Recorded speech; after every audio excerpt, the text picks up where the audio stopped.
What's going on, y'all? Welcome back to the channel if you're a subscriber. Welcome to the channel if you're new here. Today I will be tackling the biggest thing so far, the thing that I'm most nervous about, which is chopping the frame. In previous videos I did say I'm going to be going from a long bed to a short bed. A lot of people are going to be mad at that are in the C10 community because they say long beds don't get love. I've just always liked short beds on any truck, whether it be an old truck or even a new truck. So that's what I'm going to be doing today, is tackling that. I am going to be using the Brothers Trucks kit. That's my first time, so I don't know all of the angles and cuts and all of that other stuff that people be doing on their own to make the bed short. I'm going to be using this kit because it's pretty straightforward and the directions is laid out. And it's something I can tackle on my own. So I'm gonna get into it.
as y'all can see, it is done.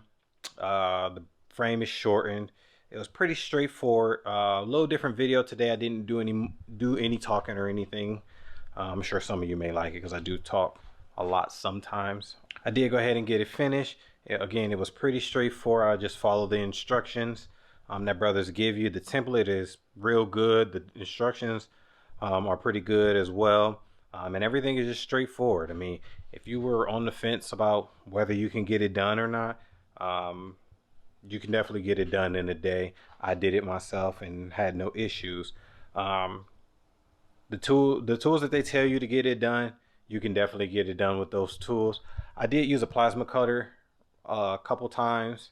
One, because I had it. Two, because some rivets were a little stubborn, and then I just wanted to try it out on the back part of the frame. But again, a Sawzall and an air punch and everything usually will get everything done for you like they say in the instructions. It's all bolted together. That frame, this piece right here, because I don't have anything cinched up. Everything's real loose and everything.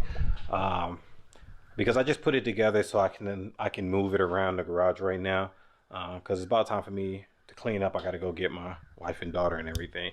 Plus tomorrow I'm gonna take it back apart and clean that part of the frame up so that I can get it welded and then paint it. I want to put some kind of coating on there under the back of it and everything so that those two pieces of metal aren't touching. There's no rust or anything between it.